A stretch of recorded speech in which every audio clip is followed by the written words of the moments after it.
할렐루야, 반갑습니다. 귀한 날 하나님 앞에 예배드려 나오신 우리 성도님들 주님의 이름으로 환영합니다.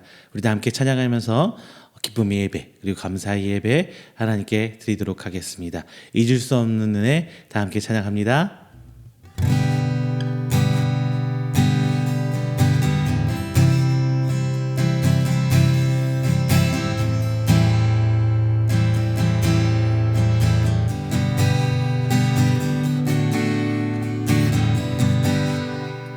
잊을 수 없는 은혜, 잊을 수 없는 은혜, 주님의 크신 사랑, 자신을 버리심으로 나를 품어주셨네. 허물을 덮으시고 허물을 덮으시고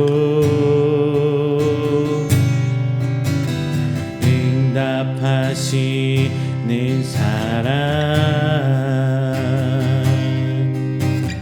놀라운 주님의 사랑, 내 맘을 녹이시네. 사랑해요, 진정 감사해요. 나를 생각하시 오직 주님만이 내 삶을 다해 주만 바라보며 주를 위해 섬기며 살리. 주님 사랑해요, 주님 경배해요. 나는 오직 주만 유일하신 사랑, 내 모든 것 주께 다 드리며 한 마음으로 주 위해 살리. 예수 주님, 잊을 수 없는 은혜, 잊을 수 없는 은혜, 주님의 크신 사랑, 자신을 버리심으로 나를 품어주셨네. 허물을 덮으시고 응답하시는 사랑, 놀라운 주님의 사랑, 내 맘을 녹이시네.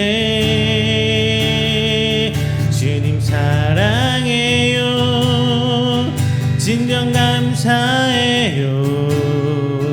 나를 생각하시 오직 주님만이 내 삶을 다해 주만 바라보며 주를 위해 섬기며 살리. 주님 사랑해요, 주님 경배해요. 내겐 오직 주만 하신 사랑, 내 모든 것 주께 다 드리며 갈급한 마음으로 주 위해 살리. 예수 주님, 주님 사랑해요, 진정 감사해요.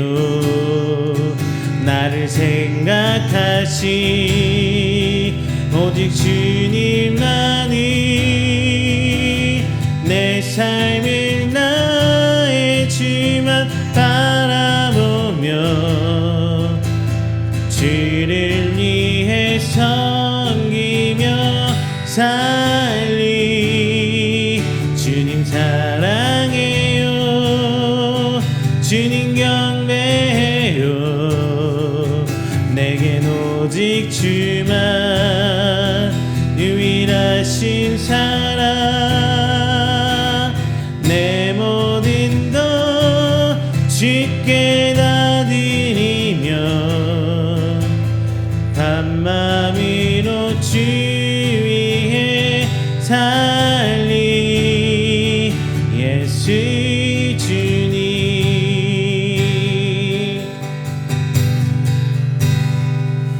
할렐루야. 우리 시간에는 다 함께 우리가 드리는 귀한 예배를 위해서 기도하는 시간 갖도록 하겠습니다. 사랑의 하나님, 감사합니다. 오늘 귀한 날 모이게 하시고 주를 위해 찬양하고 예배하며 기도하게 해주심 감사드립니다. 오늘 우리가 드리는 예배를 통하여 주께 다가가게 하여 주십시고 하나님의 크신 사랑 체험하며 하나님의 그 은혜를 회복할 수 있는 귀한 시간 되시도록 주님 인도하여 주시옵소서. 또한 어려움을 처한 우리 성도들 주님 불쌍히 여기시고 돌봐오시사 그들이 이 어려움 이겨낼 수 있는 힘 주시고 주님께 한 걸음 한 걸음 나아드릴 수 있도록 주님 아버지 붙들어 주시옵소서. 그리고 마지막으로 선교하고 계신 우리 선교사님들 그 가운데 하나님 은혜 내려주시사 오직 주의 뜻 붙들며 나아가게 해주시옵시고 그곳에서도 하나님의 은혜와 소망이 있어 찬양과 예배가 넘칠 수 있도록 하여 주시옵소서라고 우리 다 함께 간절히 기도한 시간 갖도록 하겠습니다. 다 함께 기도합니다. 사랑과 은혜가 충만하신 주 하나님 아버지 감사의 말씀드립니다. 하나님 앞에 올라온 귀한 성도들 주님 아버지 붙들어 주시옵시고 오직 주만 바라보며 하나님 주의 역사하심을 기다려 나온 성도들 주님 아버지 역사하여 주시옵소서. 이 시간 하나님께 나아갈 수 있는 시간 될수록 주만 인도하여 주시사 하나님의 크나큰 은혜 속에 하나님의 그 사역들 주께서 오래주신 그 소명들 회복하여 이 땅에 살아가는 우리 주님의 크나큰 삶 될수록 주님 인도하여 주시옵소서. 감사드립니다. 저희의 우리를 가운데 택하여 주시옵시고 하나님의 큰 은혜 가운데 조금씩은 하나님을 닮아가며 그 사역된 그 일들 하나하나 일어나게 해주신 주님 정말 감사드립니다. 하나님 감사합니다. 하나님 이 시간 찬양 두 손 들려 나아간 우리들 이 시간 가운데 밤을 여시고 오직 하나님 그리스도로 인도하여 주시옵소서. 선포된 말씀도 주께서 붙들어 주시옵시고 하나님 축하하고 싶지언정 하나님 향해 나갈 수 있도록 도와주시사 하나님께 나갈 수 있는 저희를 그리스도로 하나님 아버지 인도하여 주시옵소서. 하나님 이 시간 우리 성도들 힘들어하고 있습니다. 어려워하고 있습니다. 그 모든 것들 주 앞에 나갈 수 있도록 주께서 인도하여 주시사 주님 앞에 돌려오는 그 어려움 이겨낼 수 있도록 도와주시옵시고 그 기다림과 인내의 시간 속에 성장하는 믿음으로 하나님 주무신 그날을 기다릴 수 있도록 인도하여 주시옵소서.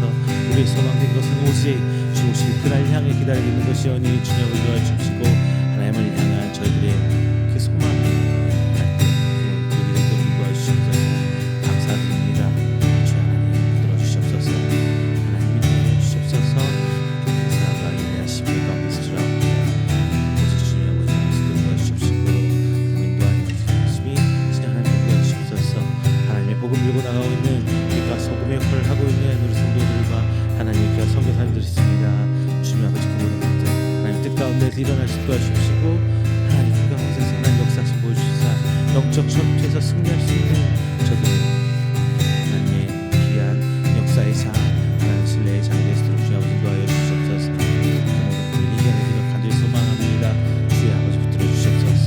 인도하심이 오직 주님께 붙들어 주시고 싸우고 하나님 진정한 모든 것들을 통하여 하나님께 나아갈 수 있는 저희를 붙들어 주시사 하나님의 일을 바라보고 하나님께서 일하신 것들을 통하여 그분을 도와주시옵시고 진정한 하나님의 기적과 소망과 그 모든 것들이 일어날 수 있도록 주님 아버지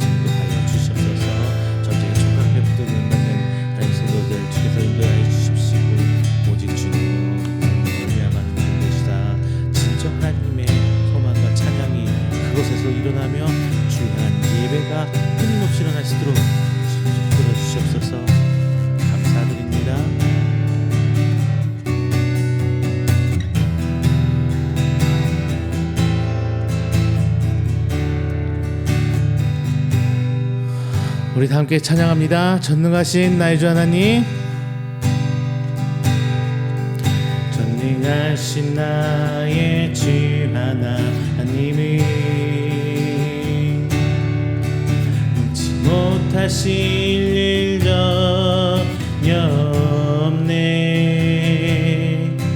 우리의 모든 간구도 우리의 모든 생각도 우리의 모든 꿈과 모든 소망도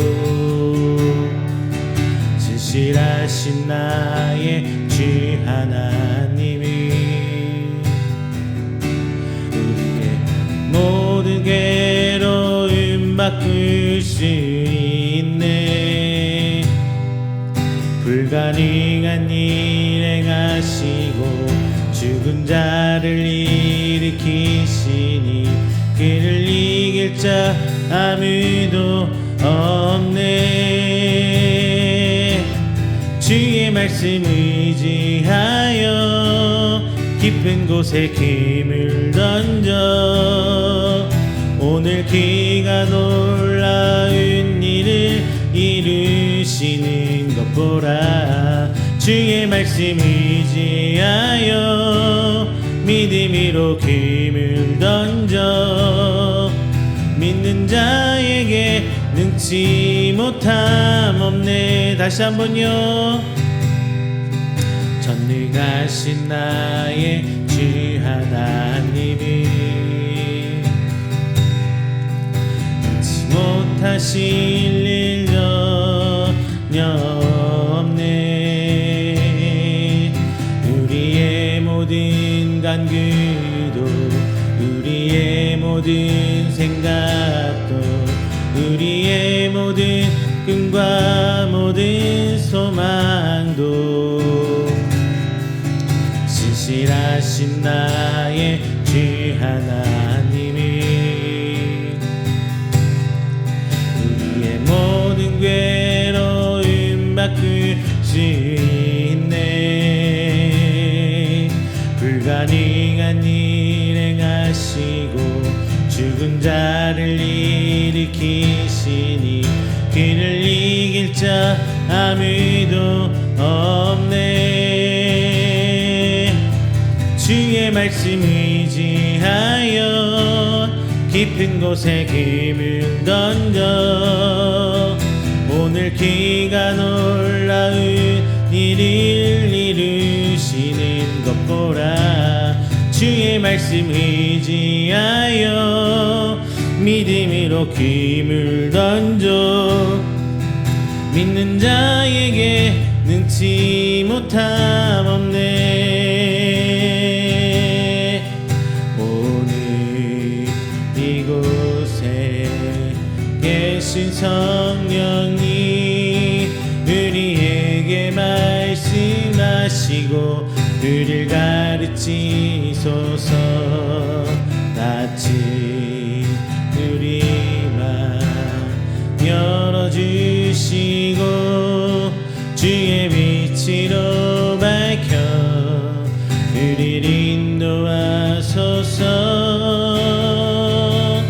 주님보다 앞서지 않고 손하게 주님의 말씀 기다리니 주님 손에 우릴 드립니다. 사랑으로 인도하소서.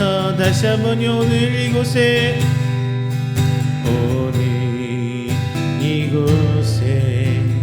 계신 성령이 우리에게 말씀하시고 우리를 가르치소서.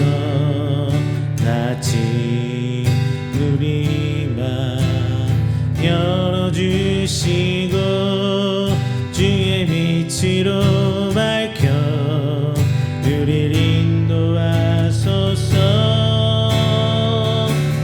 주님보다 앞서지 않고 겸손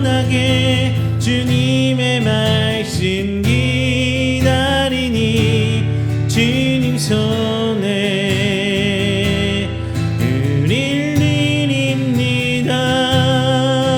사랑으로 인도하소서.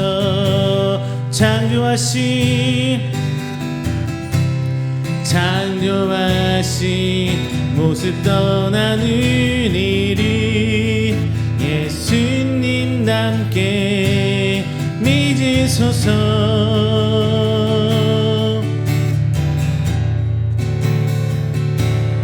주님보다 앞서지 않고 겸손하게 주님의 말씀 기다리니 주님 손에 우릴 드립니다. 사랑으로 인도하소서.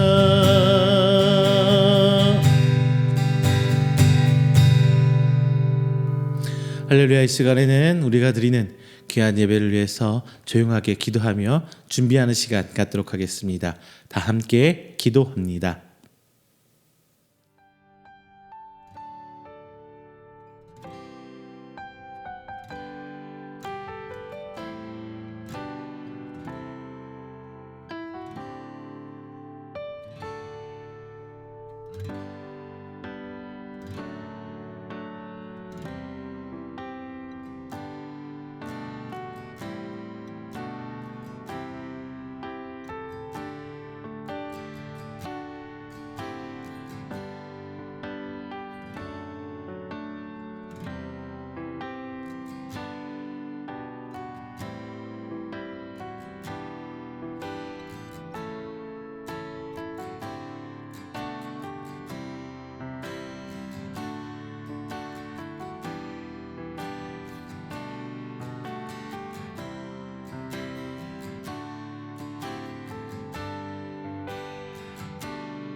사도신경으로 우리의 신앙을 고백합니다. 전능하사 천지를 만드신 하나님 아버지를 내가 믿사오며 그 외아들 우리 주 예수 그리스도를 믿사오니 이는 성령으로 잉태하사 동정녀 마리아에게 나시고 본디오 빌라도에게 고난을 받으사 십자가에 못 박혀 죽으시고 장사한 지 사흘 만에 죽은 자 가운데서 다시 살아나시며 하늘에 오르사 전능하신 하나님 우편에 앉아 계시다가 저리로서 산자와 죽은 자를 심판하러 오시리라. 성령을 믿사오며 거룩한 공회와 성도가 서로 교통하는 것과 죄를 사하여 주시는 것과 몸이 다시 사는 것과 영원히 사는 것을 믿사옵나이다. 아멘. 다 함께 교동문 61번 시편 142편 함께 교독하겠습니다. 교동문 61번 시편 142편입니다. 내가 소리내어 여호와께 부르짖으며 소리내어 여호와께 간구하는도다. 내가 내 원통함을 그의 앞에 토로하며 내 우환을 그의 앞에 진술하는도다. 내 영이 내 속에서 상할 때에도 주께서 내 길을 아셨나이다. 내가 가는 길에 그들이 나를 잡으려고 올무를 숨겼나이다. 오른쪽을 살펴보소서. 나를 아는 이도 없고 나의 피난처도 없고 내 영혼을 돌보는 이도 없나이다. 여호와께서 내가 주께 부르짖어 말하기를 주는 나의 피난처시요 살아있는 사람들의 땅에서 나의 분깃이라 하였나이다. 나의 부르짖음을 들으소서. 나는 심히 비천하니이다. 나를 핍박하는 자들에게서 나를 건지소서. 그들은 나보다 강하니이다. 내 영혼을 옥에서 이끌어내사 주의 이름을 감사하게 하소서. 주께서 나에게 갚아 주시리니 의인들이 나를 두루리이다. 아멘. 다 함께 찬송가 292장, 찬송가 292장 함께 찬양하겠습니다.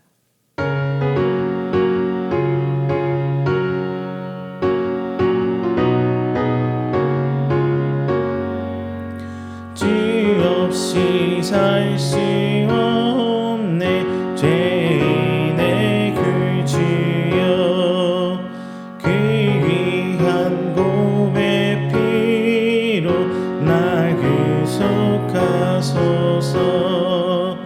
그 주의 사랑으로 흘리신 보혈이 내 소망 나의 위로 내 영광 됩니다.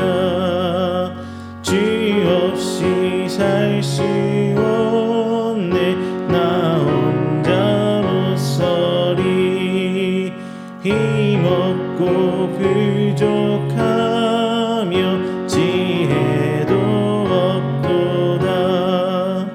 내 주는 나의 생명 또 나의 힘이라 주님을 의지하여 지혜를 얻으리. 주 없이 살 수 없네 내 주님 아신다.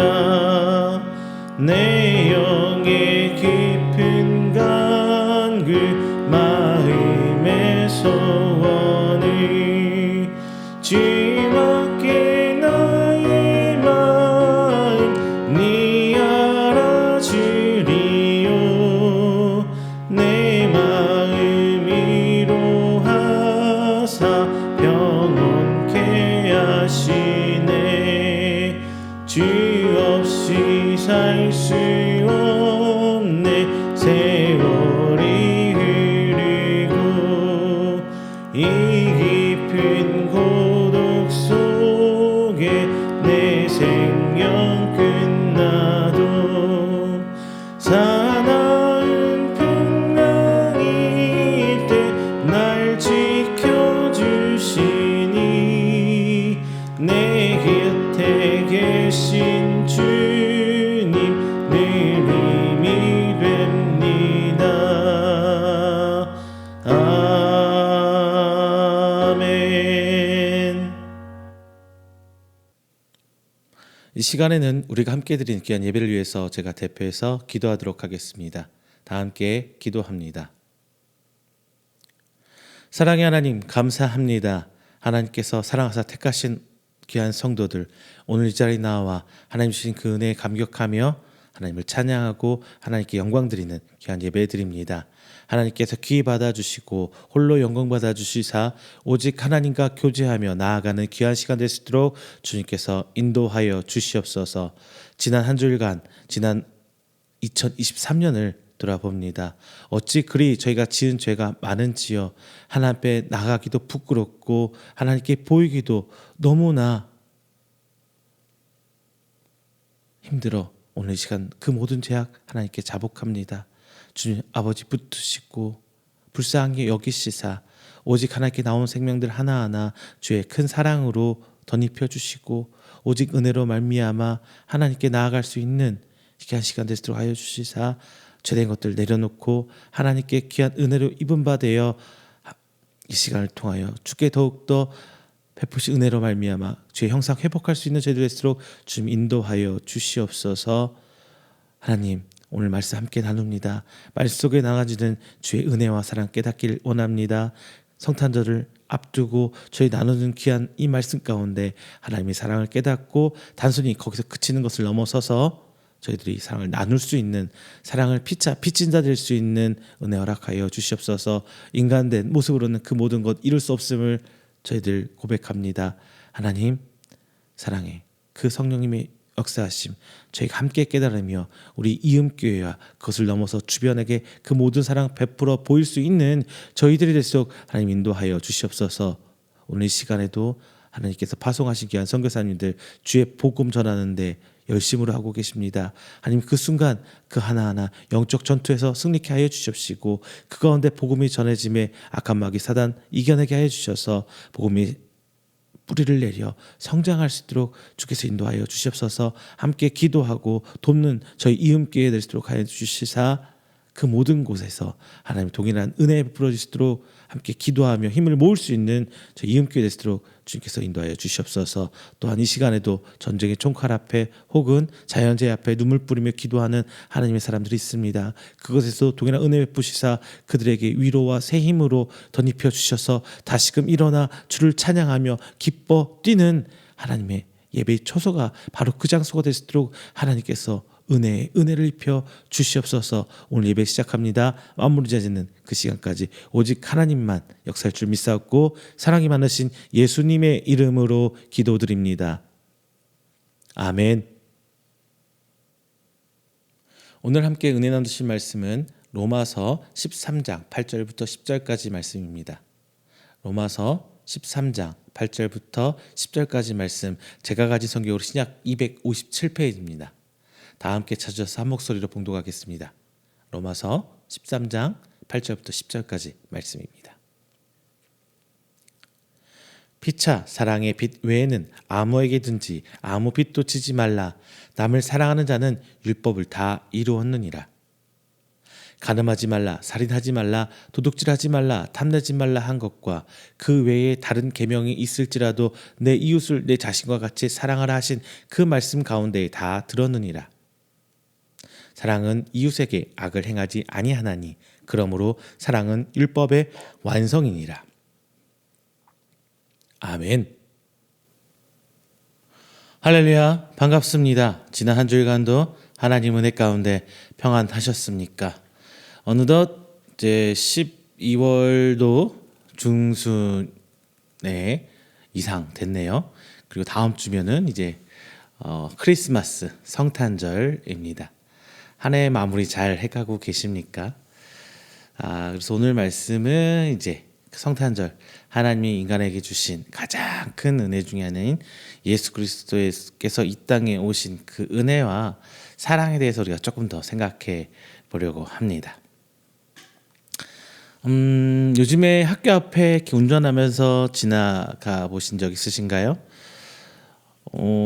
그래서 학교 앞에 가다 보면은 아이들이 불쑥 튀어나오죠. 그러면 이제 의도치 않게 교통사고도 나기도 합니다. 그래서 가끔 이제 교통사고 났다, 학교 앞에서 났다, 민식이법이다, 이렇게 말이 나오죠. 그래서 이제 어린이 보호구역 안에서 학교 근처에서 일어나는 교통사고는 특정범죄 가중처벌로 엄중히 이제 처벌받게 됩니다. 이 법에 따르면은 우리 다 학교 앞에 다니다 보면은 30이라는 숫자 써 있는 거 보셨을 거예요. 아시다시피 30km 넘어가면 과속이에요. 그런데 예전에는 물론 예전부터 이게 써 있었긴 했었어요. 그런데 그냥 그때 상황 봐서 30km라는 숫자를 정확히 지키는 사람이 얼마나 있었을까요? 그렇지 않죠. 그러다 보니까 사고가 나도 좀 큰 사고가 나게 되고 아이들이 다치거나 죽는 일까지 발생하게 된 거죠. 여기서 이제 우리들이 생각해 봐야 될 게 있어요. 어린 아이들을 지켜줘야 하는데 어른들의 편리함 때문에, 운전하는 사람들의 편리함 때문에 잘 지키지 않으니까 법이 하나 추가됐어요. 그러면서 법이 하나 추가되면서 뭐예요? 죄의 종류도 하나 더 추가된 거죠.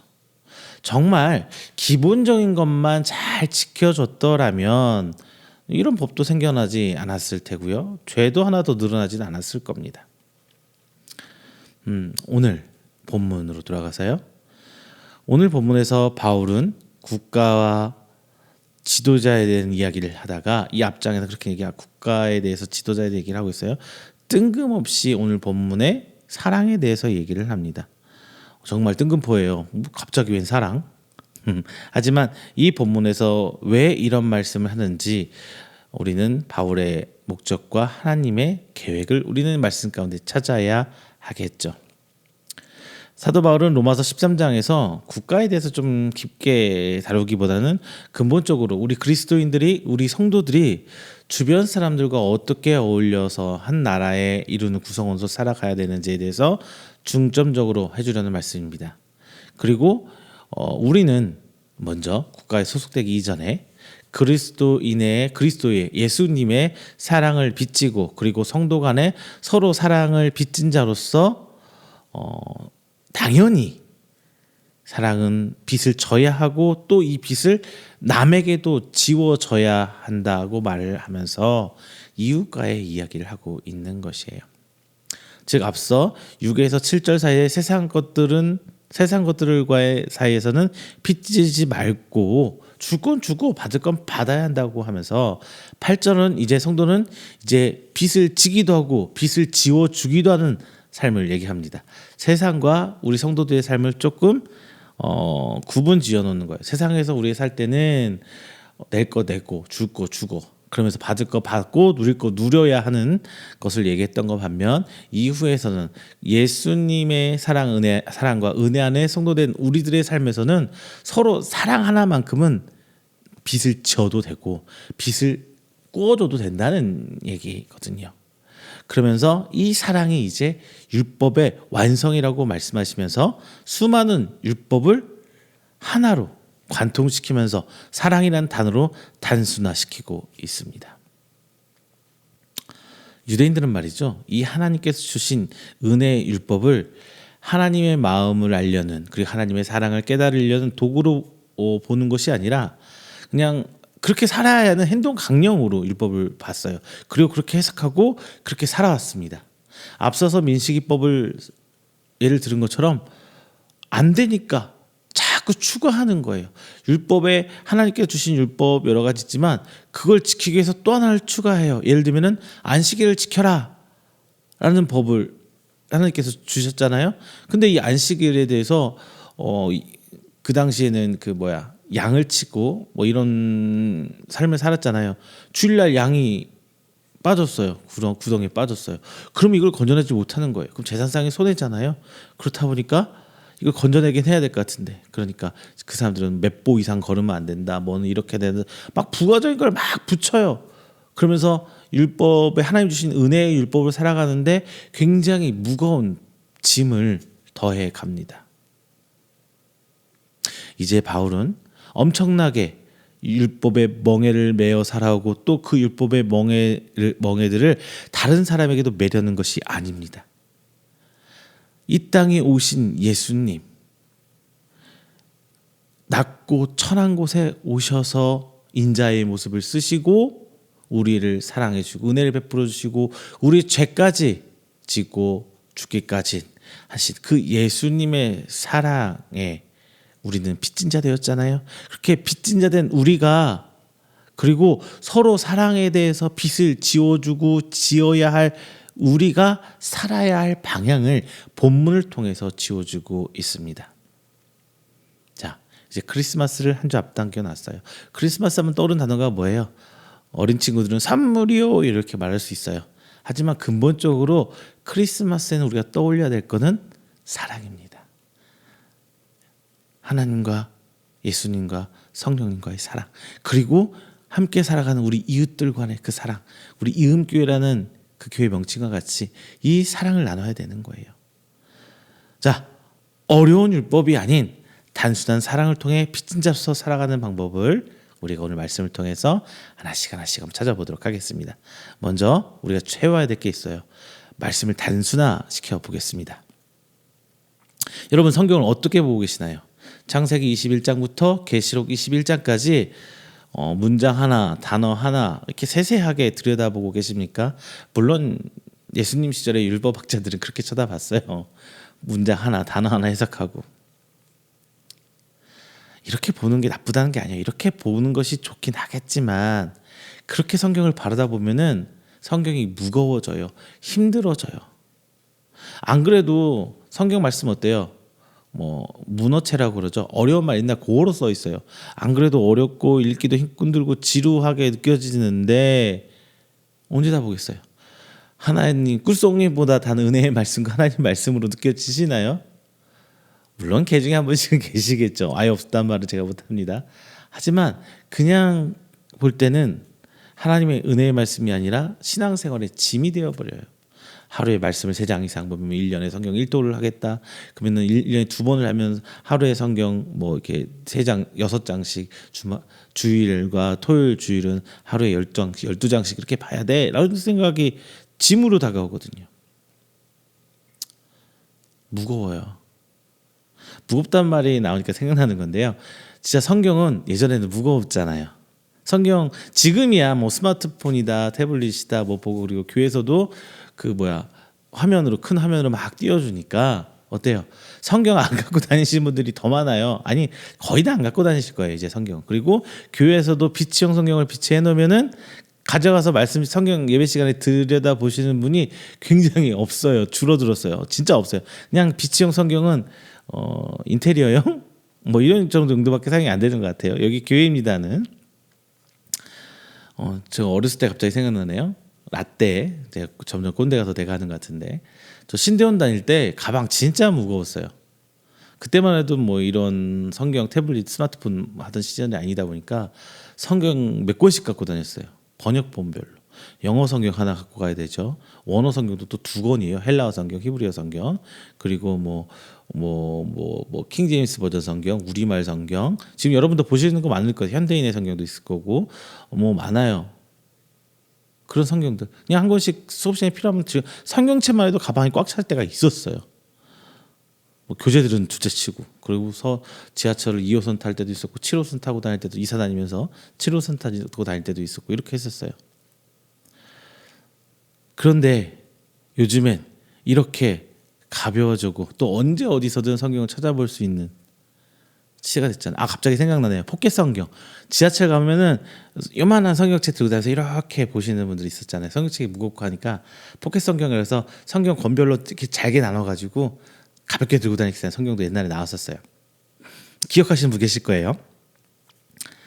그리고 요즘에 성경 어때요? 스마트폰을 하다 보니까 제가 말씀 연구할 때나 할 때 정말 좋아졌어요. 옛날에는 말씀을 일일이 기억하지 않으면 몇 장 몇 절 막 찾아버리라고 성경 마태복음 처음부터 끝까지 다 읽어본 적도 있어요. 한 구절 찾으려고. 그랬는데 지금은 단어 하나 탁 읽고 나면 검색하면 몇 장 몇 절이 탁 나와요. 그리고 성경 가운데 이 단어가 뭐 창세기부터 요한계시록까지 어디에 써 있는지 몇 장 몇 절씩 싹 검색해줘요. 정말 세상 편해졌어요. 말씀을 보실 때 우리들이 살아가야 할 방법을 찾기 위해서 말씀을 봐야 하는데 보통 우리는 이렇진 않죠. 이렇게 성경을 봐야 우리 삶의 지혜, 하나님이 주신 그 삶의 지혜를 말씀 안에 찾을 수가 있는데 보통 그렇지 않죠. 우리 성경을 볼 때 우리 성도들이 궁극적으로 성경을 통해 찾아야 될 거는 하나님인데 보통은 영성을 위해서 해야 되는 것을 깨달아서 말씀을 보기가 더 일수예요. 말씀이 무거워지는 이유는 이거예요. 우리의 행동 양식, 어떻게 살아야 할지를 보기 위해서 성경을 본다면, 성경을 또 읽어야 되는 것으로 읽게 된다면 말씀은 더욱더 무거워지고 어려워질 겁니다. 하지만 성경을 통해서, 말씀을 통해서 어떻게 우리가 살아야 될지, 어떻게 적용해야 될지 이런 고민보다는 그냥 하나님을 찾아간다면, 성경 가운데 하나님이 뭐 하셨는지를 보기 위해서 자꾸 성경을 바라본다면은 우리는 점점 명확해지는 성경을 아마 볼 수 있을 거예요. 왜 하나님께서 성경을 주셨는지, 하나님 어떤 분이신지, 예수님은 왜 오셨는지, 왜 죽으셨는지. 자, 이것들을 딱 통합해 보면 한 단어로 요약이 됩니다. 바로 사랑입니다. 하나님께서 우리를 사랑하신 거예요. 예수님께서 우리를 사랑하신 거예요. 성령님께서 우리를 사랑하셨다는 거예요. 바로 하나님께서 베푸신 사랑이란 단어로 이렇게 두꺼운 성경이 두 글자로 요약이 되는 거예요. 성경을 통해 하나님을 찾다 보면 바로 하나님께서 우리에게 베푸신 사랑을 찾을 수 있어요. 이것이 바울이 말하는 우리가 사랑을 빚졌다. 그리고 빚을 지워야, 이웃에게 이 사랑으로 하여금 빚을 지워야 한다는 것은 사랑을 나눠야 된다는 얘기겠죠. 그래서 우리가 사랑을 빚을 지게 한 첫 번째 대상을 알게 됩니다. 하나님이시라고. 하나님은요, 우리를 탓하려고, 우리를 비난하려고, 우리를 책망하려고, 우리 죄를 지적하려고, 혹은 우리가 죄짓지 않게 살기 위해서 이 땅에서 하나님 나라를 세워서 하나님 법을 보여주기 위해서 성경 이런 말씀을 남겼다기보다는 내가 창조주 여호와 하나님이다. 내가 너희를 사랑한다. 이 말씀을 해주시기 위해서 성경 66권을 우리에게 주신 거예요. 이것만 알면 다른 게 필요가 없어요. 굳이 이스라엘 초대 왕 사울이 어쨌다 저쨌다, 그리고 다윗이 어떻게 저렇게 했고, 예수님이 12사도는 어쨌고, 십계명이 어쨌다, 이런 거 하나도 몰라도 하나님의 사랑을 말씀에서 체험하고 깨달으셨다면 다 끝난 거예요. 얼마나 쉬워요. 이 나머지 것들은 그냥 부차적인 것뿐이에요. 다만 중심인 이 사랑보다 부차적인 것들이 강조되고 더 우리에게 가까이 와진다면 이제 무게가 무거워지기 시작해요. 여러분 혹시 아시는지 모르겠어요. 시, 소설, 그냥 가볍게 시는 시로, 소설은 소설로 읽어낸다면 좋잖아요. 그죠? 근데 시를 우리 중고등학교 때 배웠던 것처럼 밑줄 쫙 듣고 중심 단어 밑줄 쫙 듣고 시 저자가 의도한 바는 밑줄 쫙 듣고 이것의 복선은 이런 식으로 시를 보고 소설을 보고 문학을 접해간다면 문학이 얼마나 지루해지고 어려워진던가요. 그러면은 정작 그 작품 시나 소설이나 여러 가지 수필 등등의 이 참 맛은 알지 못한 채 어려워졌죠. 예전에 이런 기사 실제로 뉴스에 기사로 본 적이 있어요. 현대소설이 실렸는데 최근 지금 저자가 살아있는 소설이 수능 지문에 실렸어요. 문제가 나왔어요. 중심 문제에 딱 이 저자의 의도는 무엇입니까? 라고 이렇게 물었다고 해요. 그런데 답은 뭐라고 써 있었대요. 근데 저자한테 직접 가서 진짜 당신이 이런 의도로 했습니까? 라고 물으니까 아니요. 그런 것도 있어요? 저자가 거꾸로 묻더랍니다. 이런 식이에요. 자신도 그런 의미 몰랐다고 하죠. 성경도 바로 그런 의미, 그렇게 봐야 되지 않을까 싶어요. 성경을 여러분 단순하게 보세요. 신앙생활을 좀 단순하게 하세요. 막 해야 될 것, 어떻게 행동 강령식으로 내가 어떻게 살아야 되는지, 무엇을 해야 되는지 그런 식으로 말씀을 보다 보면은 그 무게가 너무나, 신앙의 무게가 너무나 많아져요. 그렇게 보지 말고 하나님의 사랑으로 받아들이고, 그리고 하나님을 찾아가는 방법으로 받아들이세요. 그러면 하기 싫어도 하나씩 두 개씩 알게 되잖아요. 자, 두 번째, 이제 신앙생활을 단순화시켰다면 이제 성도의 삶을 한번 단순화시켜 볼게요. 간단하게 심플하게.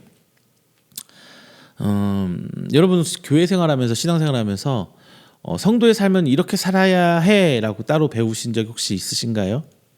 저는 없었어요. 제가 어렸을 때 신앙생활 때 보면은 저는 이렇게 해야 돼 저렇게 해야 돼라고 배운 건 없어요. 그냥 눈치껏 옆에 친구들 하는 거 보고 배웠고요. 앞에서 목사님이 하는 대로 해서 따라가서 배웠고요. 그냥 그런 식으로 배웠어요. 다만 친구들 하는 것도 보기도 하고, 설교 시간에 목사님이 이런 거야 저런 거야 이렇게 했기 때문에 이렇게 된 거야 이런 식으로 설교를 하다 보니까 이렇게 해야 되는 거구나 이렇게 배웠던 것 같아요. 근데 이렇게 배우다 보니까 좀 신앙생활이 좀 중구난방이 되죠. 이건 아는데 이건 모르고, 더 기본적인 건 이렇게 해야 되는데 저건 또 모르게 되고. 그래서 사람마다 그냥 이렇게 식으로 배우다 보면은 좀 달라요. 배우는 방식이 조금씩 달라요. 이해하는 그 폭도 좀 달라져죠.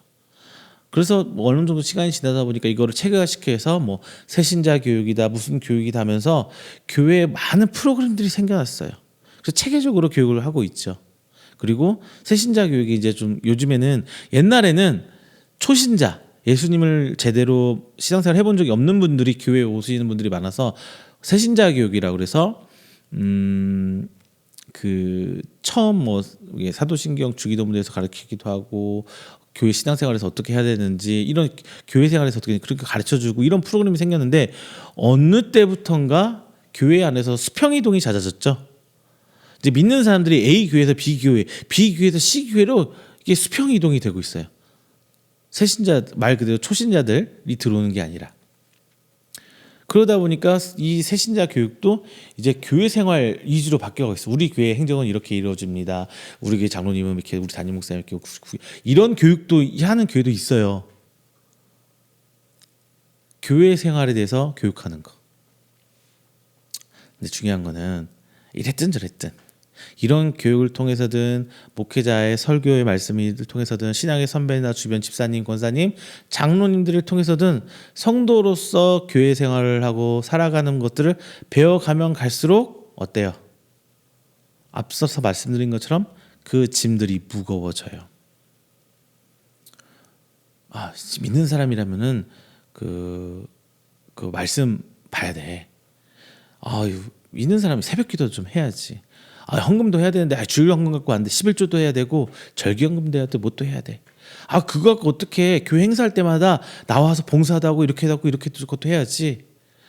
그거 갖고 어떻게 돼. 이번에 해외 선교 나가는데 선교하러 나가야지.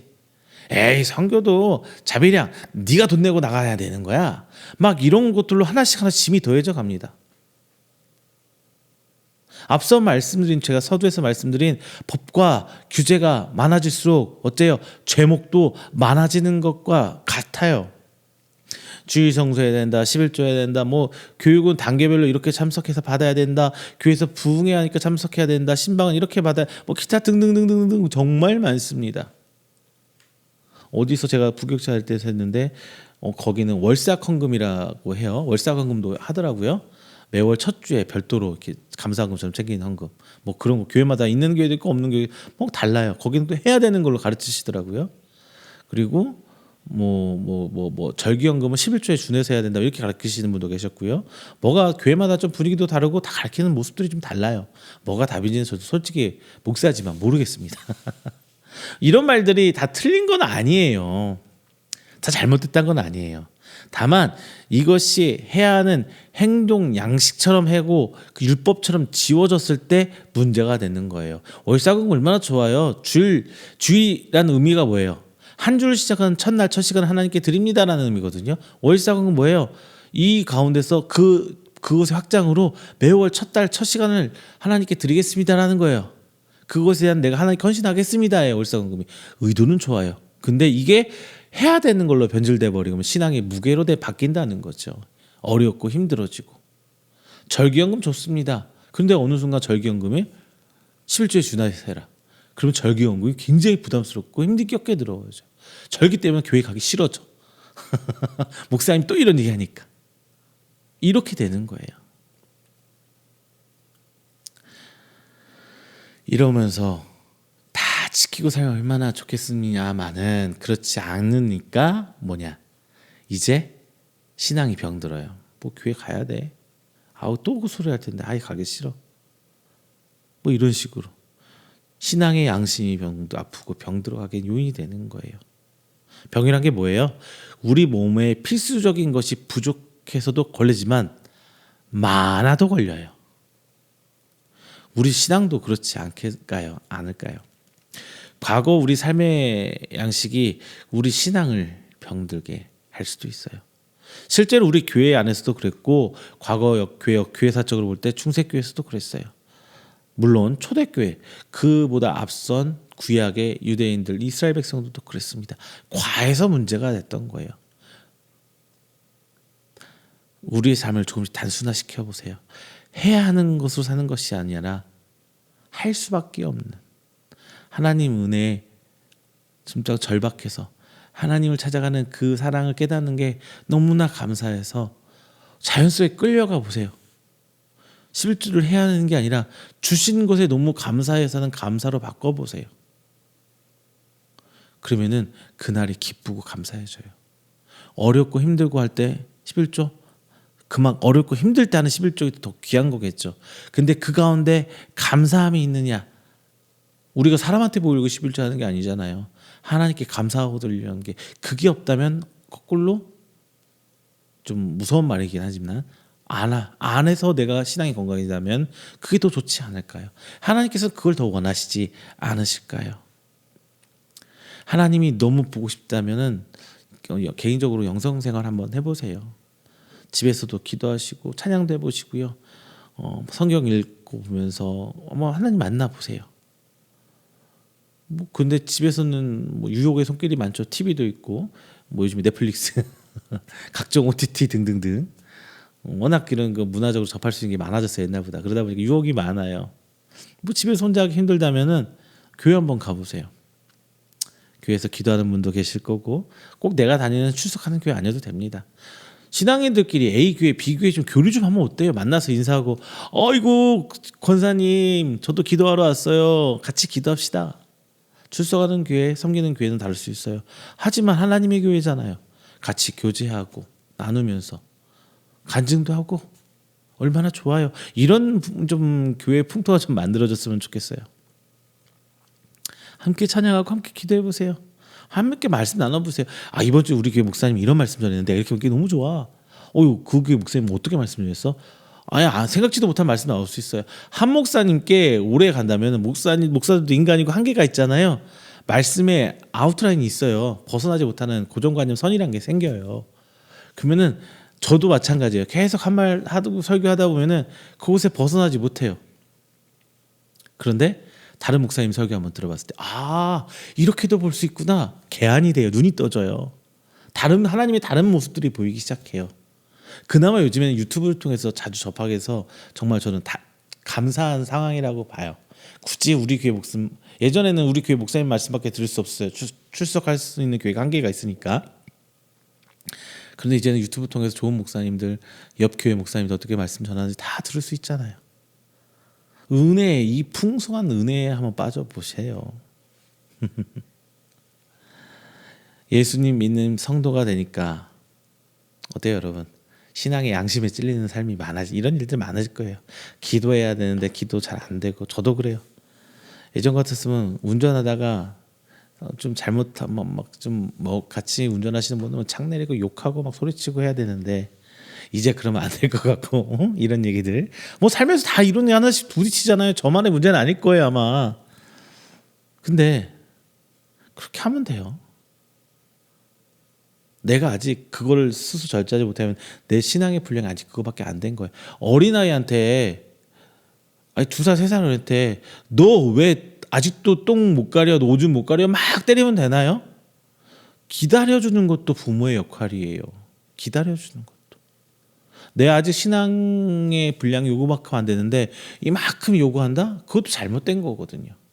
때가 되면은 올라가야 돼요. 근데 성장해야 되는 성장하지 못하는 것도 문제가 있어요.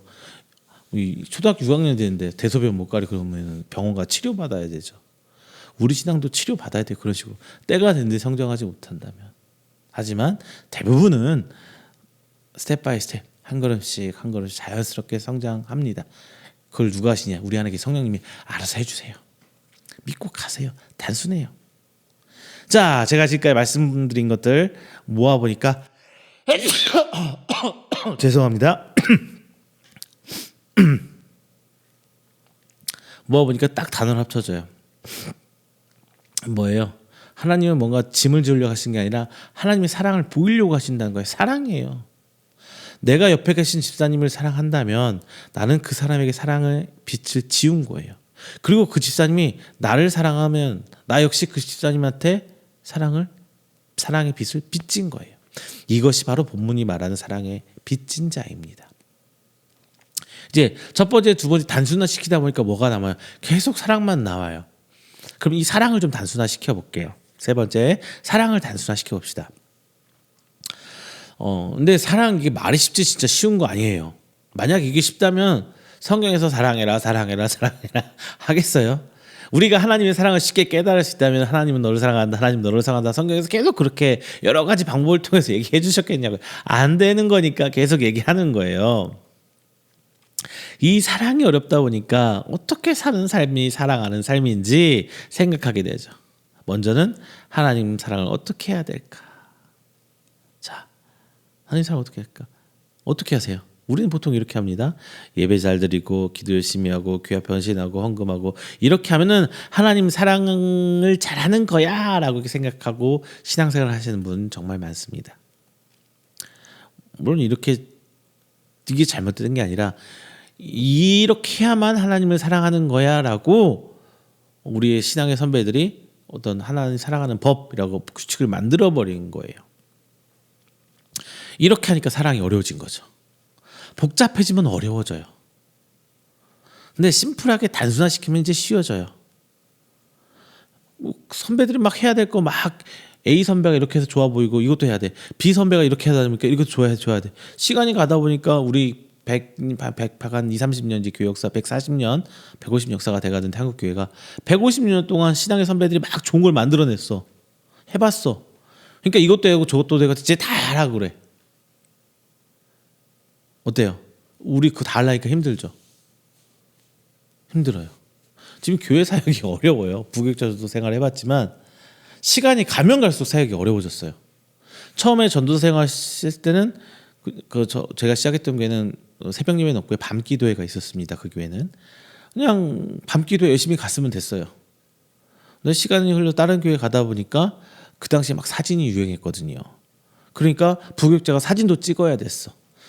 단순히 사진만 찍는 게 아니라 시간이 가다 보니까 사진을 예쁘게 포스터화 시키고 만들어야 되네. 부교육자가 사진 편집도 해야 됐어요. 그리고 어느 날 보니까 옛날에는 우리 포스터 같은 거, 그 현수막 같은 거 보려면 단순히 경축, 기쁘다 구주 오셨네 이 글자만 써서 딱 끝났어요. 텍스트로 현수막이. 이제 어느 날 보니까 현수막에 막 디자인이 들어가야 되고 폰트 글자 모양도 예쁘게 만들어야 되고 뭐 디자인이 뭐가 많아져. 일이 점점 많아져. 시간이 가면 갈수록. 그때 우리 선배 목사님들께서 좋은 거 좋아 보이기 때문에 막 했거든요. 근데 그 후배 목사님들은 그걸 다 끌어안았어야 돼요. 다 했어야 돼요. 그리고 막 방송 시설이 좋아지니까 부교육자들은 방송 엔지니어도 겸해야 돼요. 지금 부교육자들 어때? 코로나 지나고 나니까 뭐 하고 있어요? 지금 부교육자들이 영상까지 책임지고 있습니다. 해야 될 거 너무 많아졌어요. 기본적으로 영상 편집하기 위해서는 사진이나 포토샵 좀 다룰 줄 알고 파워포인트 하다못해 파워포인트라든가 이것 좀 다룰 줄 알고 그게 안 된다면 쉽게 할 수 있는 뭔가의 방법을 찾아냈어야 됐어요. 지금 뭐 그렇게 하고 계시는 분 많을 거예요. 그리고 그렇게 하면서 음향, 엔지니어 기본적으로 뭐 개인 잡고 뭐 잡고 밸런스 잡고 이런 거는 할 줄 알아야 돼요. 믹서기 손댈 줄 알고 파워도 좀 볼 줄 알고 뭐 좀 PC도 기본적으로 손대야 되죠. PC. 너무 많아졌어. 해야 될 게. 다재다능해져. 다 할 줄 알아야 돼요. 이제 부교육자들. 그걸 못하면 도태돼요. 너무나 사역하는 게 어려졌어요. 근데 우리 선배 목사님들 지금 환갑 좀 넘으신 65세 전후된 목사님들은 이런 거 하나도 없이 부교육자 생활을 하셨거나 아니면 바로 개척해서 목회하셨거든요. 하나도 없었어요. 그 시절에는 그런 것들이. 그냥 말씀 준비하고 그냥 기도하고 성도들 위해서 기도하고 그냥 했으면 됐어요. 근데 지금은 다 해야 돼. 정말 무거워졌어요. 신앙의 선배 좋은 것들이 너무나 무겁게만 흘러나온 거죠. 똑같아요. 교회 생활, 신앙 생활도 처음에는 예배 주일날 예배 드리는 것도 어렵잖아요. 핍박 받았으니까 한국 땅에 조선 옛날 구한 말 예배 드리는 것도 어렵다니까 핍박 받으니까 주일날 예배도 없었어요. 그래도 막 주일날 꾸역꾸역 나왔어요. 그 선배 신앙에서 목숨 걸고 예배 드렸어요. 그 선배들 대단해요. 그러다가 이제 평화대 부흥각성운동 이후로 새벽기도가 생겼어요. 또 새벽기도 해요. 그리고 나서 이제 시간이 흘러서 뭐 부흥회도 한다, 성경 공부도 해야 돼. 옛날 베델 성경 공부 얼마나 유행했나요? 베델 성경 공부도 해야 된다. 교회에서 안 하던 체육대회니까 이제 어느 순간부터 매년 체육대회 해야 되고, 교회에서 어느 순간 어느 교회가 찬양 집회하니까 다 찬양 집회 해야 되고, 어느 교회에서 드럼 갖다 놓으니까 다 교회마다 드럼 갖다 놔야 되고 막 늘어나잖아요.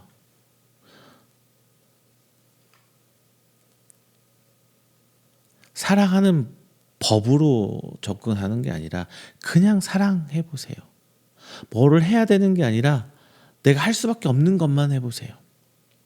그러면 예배의 무게가 가벼워지고 기도가 쉬워지고 경건 생활이 쉬워집니다. 예배 때 뭘 해야 된다고 하니까 예배가 불편해요. 예배 때는 자세도 반드시 해야 되고, 물론 다 좋죠. 이게 나쁘단 거 아니에요? 예배도 자세도 반드시 되고, 졸면 안 되고, 목사님 말씀에 집중해야 되고, 일어설 때는 일어서야 되고, 앉을 때는 앉아야 되고, 뭐가 많아졌어요, 형식들이. 그게 제가 다시 한번 말씀드립니다. 나쁘다는 게 아니에요. 자연스럽게 해야 되는 분위기를 만들어줘야 되고, 할 수밖에 없는 상황으로 가면은 정말 좋죠. 자연스럽게 하나님이 사랑하는 방법을 표현으로. 근데 그게 안 하면 죄가 되고 잘못되는 걸 하게 되면 힘들어져요. 하나님을 사랑하기 위해서 해야 될 일이 아니라, 하나님을 사랑하기 위해서 해야 될 일이 아니라 하나님을 사랑하면 자연스럽게 하는 일로 가면 쉬워져요. 우리 신앙의 선배들이 하나님을 사랑하는데 어떻게 표현할지를 몰라서 성경을 통해서 찾은 방법들이 소위 하나님을 사랑하는 법입니다. 그런데 이제 그것들이 거꾸로 내가 아직 하나님을 사랑하는지, 은혜를 받았는지, 구원을 받았는지 모르는데 이 사랑하는 법만 막 가르쳐 주니까 이렇게 하면 사랑하게 되는 거구나로 바뀌게 된 거예요. 이것은 완전히 다른 거죠. 예배는 믿는 성도들이 하는 거예요. 믿음이 생겨나도록 하는 게 예배가 아니라 믿는 성도들이 하나님께 나와 감사 영광 돌리는 게 예배입니다. 거꾸로 뒤집어졌어요. 믿는 사람들이 하나님을 향해서 최고의 감사와 영광 드리는 수단이 예배인데, 이 예배를 잘 드린다고 해서 없던 믿음이 생기는 거 아니거든요. 물론 경우에 따라서 하나님의 구원의 방법에 따라 예배 통한 하나님이 역사하시고 일하시고 뭐 갖가지 일이 일어나기도 합니다. 하지만 결론적으로 예배를 드려서 믿음이 생기진 않아요. 믿음을 가지고 나와오는 게 예배인 거예요. 성도 간, 이웃 간의 사랑도 마찬가지입니다. 성도 간의 사랑하는 법, 섬기는 법 하다가 찾은 방법이 교회 안에서 무생사할 때 내가 먼저 섬기고 봉사하고, 바자회 할 때 내가 먼저 준비하고 헌금하고 신방하고 이런 것들을 하는 거지, 이런 것들을 한다고 사랑하게 되는 거 아니에요. 주객전도 하지 마세요. 우리 쉽게 가족처럼 생각하면 돼요. 그래서 초대교회를 쓴 표현이 형제 자매거든요. 한 가족처럼 살으라고 이 공동체를 형제 자매란 단어로 호칭을 성경의 문어체로 한 거예요. 근데 우리는 이제 형제 자매가 함께하는 교회로서 형제 자매를 대하는 게 아니라 어때요? 호칭으로 형제 자매 만들어 버렸어요. 형제님, 자매님. 오히려 이런 표현들이 교회에서 어떤 격을 좀 높게, 문턱을 높이는, 교회는 어려운 곳, 부르기도 낯간지럽고 힘들어하는 곳이 되어버렸어요. 가족이니까 사랑하고 이해하고 용서하는 거죠. 형제들한테, 우리 저도 동생이 있는데 그 동생이 형제님, 형님한테 그렇게 얘기하나요? 누나한테 자매님 이렇게 얘기해요? 언니한테 자매님, 동생한테 형제님 이렇게 얘기하나요? 안 해요. 더 허물이 없잖아요. 누구야? 형제님, 자매님이라는 호칭이 오히려 더 간격을 두게 되어버렸어요. 교회를 넘어서 이웃 간에도 이런 사랑이면 돼요. 가족 간에는 또 미워서 막 싸움할 때도 있어요. 질투할 때도 있어요. 다만 다 용서가 되고 시간이 지나서 다 이해할 수 있는 관계가 바로 우리 가족 간의 관계인 것처럼 우리 이웃들 간에도 그렇게 살면 돼요. 물론 이런 것도 쉽다고 하는 거 아닙니다. 형제 간에 싸우고도 그 화해하는 게 정말 쉬운가요? 어려워요. 이거 못해가지고 평생 이나서 안 만나는 형제 가족들 있잖아요. 주변에서도 아마 분명히 보셨을 겁니다.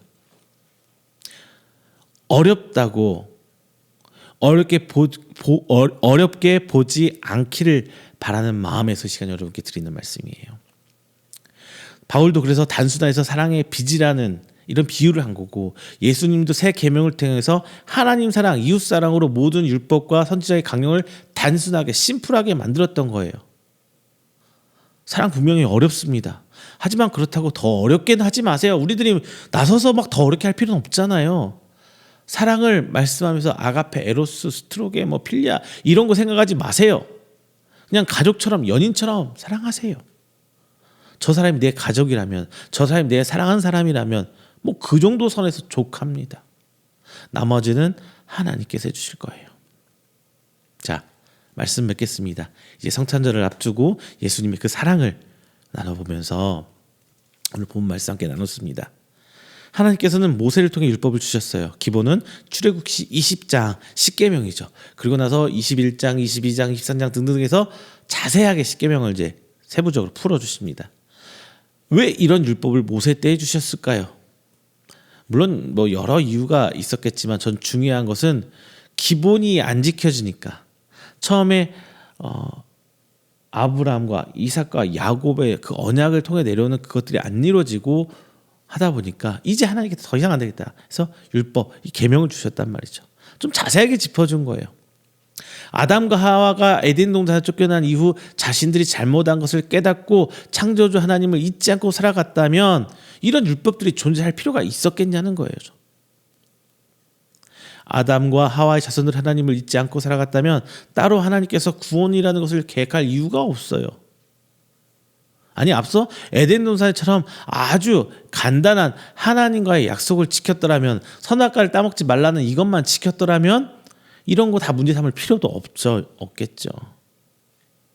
그런데 출애굽기 20장에서 23장을 통해 주신 율법들이 잘 지켜지지 않고 지켜지는 게 힘들어지니까 이제 사람들이 율법을 해석합니다. 자기가 좀 편해 보려고, 조금 더 나아져 보려고. 이런 경우는 되고 이런 경우는 안 되고, 이렇게 하는 해석을 하는 사람들이 율법학자들이죠. 그리고 이 율법학자들이 나름 규칙을 세우고 율법을 세분화시킵니다. 그럼 이제 점점 지켜야 할 법이 많아져요. 그리고 율법의 종류가 많아질수록 죄도 많아져요. 죄의 종류 점점 늘어갑니다. 왜? 기본을 지키지 않아서 점점 많아지는 거거든요. 우리의 신앙도 이와 비슷하지 않을까요? 그래서 예수님께서 구약과 신약을 딱 접어서 나누시면서 새 계명을 주셨습니다. 바로 마태복음 22장 37에서 40절 말씀. 예수께서 이르시되 내 마음을 다하고 목숨을 다하고 뜻을 다하여 주 너의 하나님을 사랑하라 하셨으니 이것이 크고 첫째 되는 계명이요 둘째도 그와 같으니 내 이웃을 내 자신과 같이 사랑하셨으니 이 두 계명이 온 율법과 선지자의 강령이라. 예수님께서 딱 정리해 주셨어요. 이제 본문에서는 사도 바울이 사랑의 빚으로 비유하며 정리를 합니다. 빚이란 반드시 갚아야 하는 것으로 유대인들에게 인식되어 있어요. 반드시 갚아야 되는 것. 빚은 좋은 게 아니죠. 부정적인 거잖아요. 그런데 바울은 사랑의 빚이 있어야 한다고 말합니다. 내가 남을 사랑하고, 그리고 남이 또 그 다른 사람을 사랑하고, 그 남들 중에 또 누군가가 돌아서 나를 사랑하는 것. 서로 피차 사랑의 빚진 자 되자 이거예요. 함께 사랑하자 이거거든요. 사랑의 짝대기를 여러 군데 날리자 이거예요. 그런데 바울은 8절에서 아무에게든지 라고 말하면서 교회 안에서 성도 간의 관계만을 말하는 것이 아니라, 성도만이 아니라 모든 내 주변의 모든 사람과 이런 사랑의 빚이 있어야 된다고 말하는 거예요. 즉 그리스도인다워지는 것은 바로 사랑의 빚을 지워주는 것에 있다는 겁니다. 그리고 바울은 어떤 율법이더라도 사랑 가운데 다 들어있다 이렇게 말씀합니다. 우리가 해야 할 것이라고 생각하는 모든 것들이 결국 사랑으로 귀결된다는 거예요. 율법 다 지킬 수 없어요. 고로 율법을 완성할 수 없습니다. 하지만 사랑은 가능해요. 사랑은 율법을 완성시킵니다. 진리는 어려운 것보다, 우리가 찾는데 어려운 곳에 찾는 것보다, 먼 곳에 찾는 것보다 단순한 데 있어요. 사랑하는 여러분, 하나님은 어려운 분이 아니세요. 무겁게 짐을 더하는 분이 아니세요. 그냥 하나님을 사랑하면 돼요. 그리고 신앙생활 여러분도 어렵게 생각하지 마세요. 그냥 하나님 사랑하고 이웃 사랑하면 돼요. 그게 신앙생활이에요. 더 뭐가 필요하겠어요? 기도? 그를 사랑하는데 그 위에서 기도 안 나와요? 기도라는 게 무릎 꿇고 주여 하는 것만 기도 아니에요. 그를 걱정하는 마음, 그를 생각하는 마음 다 기도예요. 하나님을 사랑하는 마음, 하나님을 생각하는 마음, 삶 속에서 부쩍부쩍 떠오르는 하나님 생각들 다 기도예요. 삶 중에 이런 거 전혀 생각나지 않은데 골방에 혼자 들어간다 주여 한다고, 이게 기도 얼마나 한다는 거예요. 이게 바로 중언부언하는 기도입니다. 빈 깡통 기도, 속은 알맹이 하나도 없는 그 가운데 꽉 찬 사랑이 있어야 되는데 말이죠. 이웃관계 뭐 다 똑같아요. 그냥 사랑이면 돼요. 그런데 이 사랑이 어려운 거죠. 사랑이 어려운 거예요. 그래서 우리는 이 사랑을 구하며 살아간다는 거예요. 하나님을 향한 사랑을 이루기 위해서, 성도와 이웃의 사랑을 이루기 위해서 우리는 삶 가운데 계속 한 걸음 한 걸음 내딛는 거예요. 그런데 다시 한번 말씀드립니다. 우리 살면서 이거 완성시킬 수 없어요. 단언컨대 완성되지 않습니다. 이 사랑의 완성은 예수님 다시 오실 그 마지막 때에 비로소 이루어집니다. 현재는 사랑을 계속 노력할 뿐이에요. 여러분 아시죠? 노력 없는 사랑은 사랑이 아니에요. 연애할 때 생각해보세요. 얼마나 서로 노력하는 상호간에. 노력 없는 사랑은 사랑이 아니에요. 또 일방적인 사랑도 사랑이 아니에요. 서로 소통하고 교통하는 이 사랑이 진짜 사랑이죠. 하나님을 사랑하기 위해서, 그리고 이웃을 사랑하기 위해서 노력하는 성도 여러분 되시길 주님 이름으로 축원드립니다. 크리스마스, 성탄절, 예수님의 사랑 앞서서 오늘 귀한 말씀 전했습니다. 여러분 신앙생활 그리고 교회생활 어렵게 생각하지 마세요. 하나님 사랑하고 이웃 사랑하면서 하면 됩니다. 사랑 자체 힘들고 어려워요. 다만 예수님 오시는 그날 때까지 계속 노력하며 나아가는 거예요. 그것만 기억하시기를 주님으로 축복하겠습니다. 우리 다 함께 기도합니다. 사랑이 많으신 하나님 감사합니다. 하나님 주신 귀한 은혜, 그 사랑 오늘 말씀으로 또 배웠습니다. 또한 사도 바울이 말한 것처럼 피차 서로 사랑의 빚진 자가 되어야 하는 것도 알았습니다. 하지만 그 사랑이 왜 이렇게 어려운지요. 하지만 우리는 하나님을 사랑하기에 사랑의 빚진 자가 되어 나아갑니다. 내가 먼저 하나님께 받은 그 사랑 다시 한번 이웃에게 전해봅니다. 그 이웃이 또 하나님을 사랑하고 또 주변의 이웃을 사랑할 때까지 제가 그를 더욱 사랑하겠습니다. 그를 이해하고 그를 용서하며 그를 포용하며 주님 오시는 그날까지 우리 서로 사랑에 대해서 노력하며 나아가겠습니다. 주님 그 과정 주께서 기억해 주시고 비록 인간으로 살 수 없지만 주님이 주신 은혜와 그 믿음으로서는 할 수 있기를 저희가 믿고 나아갑니다. 주님 보듬어 주시고 우리 이음교회 안에 사랑이 넘치게 해주십시고 각 성도들이 소속해 있는 각 교회 안에 이 사랑이 넘쳐날 수 있도록 주님 인도하여 주시옵소서. 특별히 성탄절을 앞두고 주님 사랑의 은혜를 나눴습니다. 예수님께서 보여주신 그 사랑 다시 한번 기억하기를 원합니다. 그 사랑 입은 자로서 세상에 나아가 우리 성도들을 넘어 우리 주변 이웃들에게까지 예수님의 사랑을 비춰내며 그리스도를 전할 수 있는 저희들일수록 하나님께서 인도하여 주시옵소서. 이 모든 말씀 사랑이 많으신 예수님의 이름으로 기도드립니다. 아멘. 다 함께 찬송가 406장 하시면서 준비하신 예물 하나님께 드리도록 하겠습니다. 찬송가 406장입니다.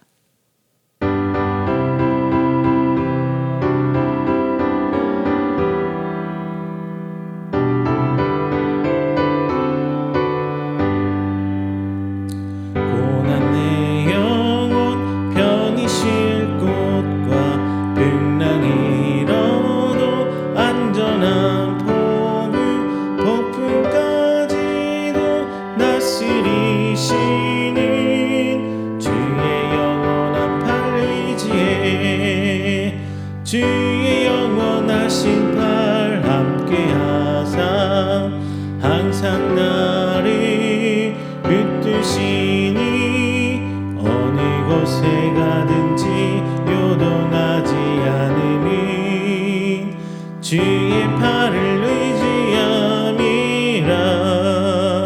세상 친구들 나를 버려도 예수를 함께 동행함으로 주의 은혜가 충만하리니 주의 영원한 팔 의지해 주의 영원하신 팔 함께하사 항상 나를 붙드시니 어느 곳에 가든지 요동하지 않으니 주의 팔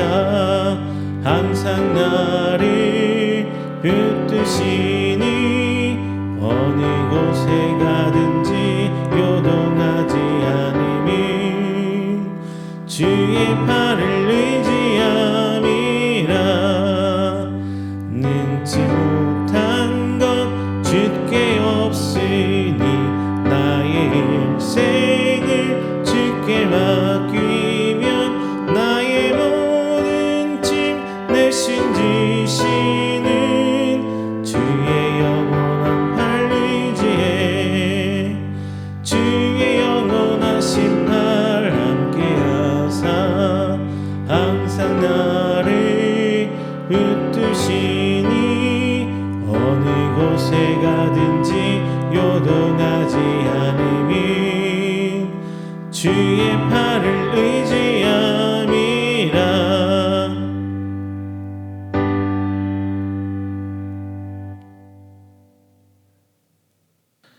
이 시간에는 우리가 함께 드린 귀한 예물 위해서 제가 축복 기도하겠습니다. 다 함께 기도합니다. 사랑이 많으신 우리 주 하나님 아버지 감사합니다. 귀한 날 나오며 저희 하나님 귀한 성도들 빈손 오지 않고 하나님께 귀한 예물 드립니다. 들어진 손길 하나하나 주께서 기억하시고 하나님께서 원하시는 하나님께서 계획하시는 그곳에 쓰여지며 30배 60배 100배의 결실로 맺어질 수 있는 귀한 예물 될 수 있도록 주님 축복하여 주시옵소서. 저희 드리는 이것은 단순히 물질을 넘어서서 하나님을 향한 저희들의 신앙의 고백입니다. 하나님께서 주신 그 기업에 대한 감사요, 하나님께서 베푸실 은혜 혹은 베풀어 주신 그 은혜에 감격해드리는 감사의 예물이며 오는 한 주간도 함께해 주실 거라는 저희의 소망이 담긴 귀한 예물입니다. 하나님 더불어 이음교회가 세워지고 나아갈 사역에 동참하는 우리 귀한 성도들과 기관들의 기도이며 하나님께 나아가는 그 모습들입니다.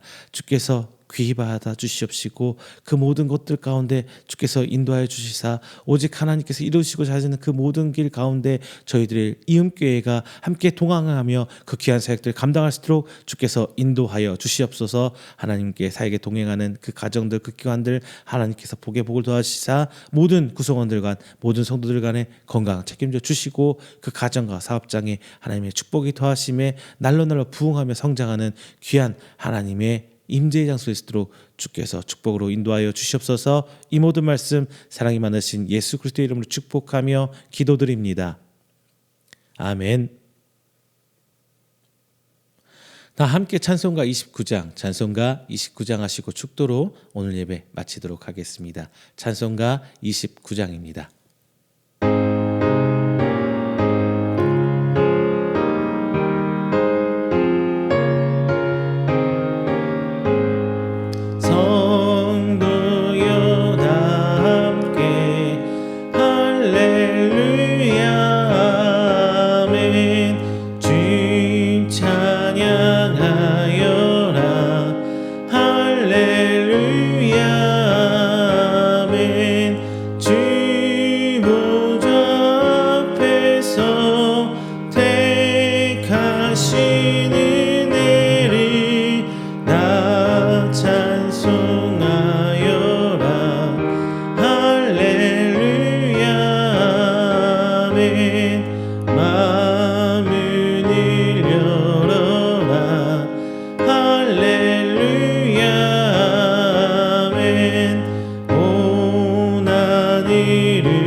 그 사랑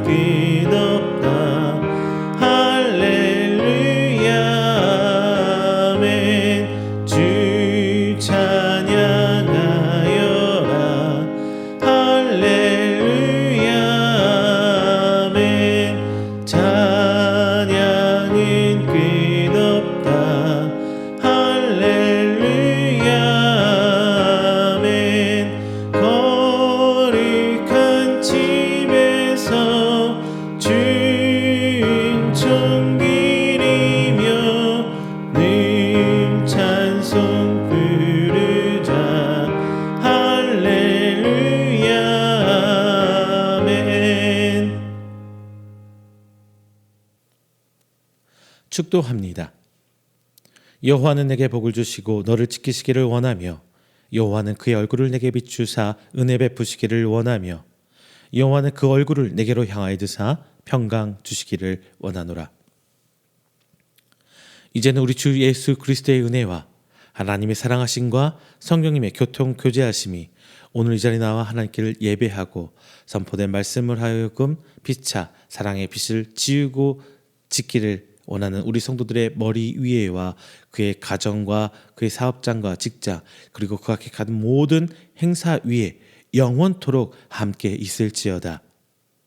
아멘.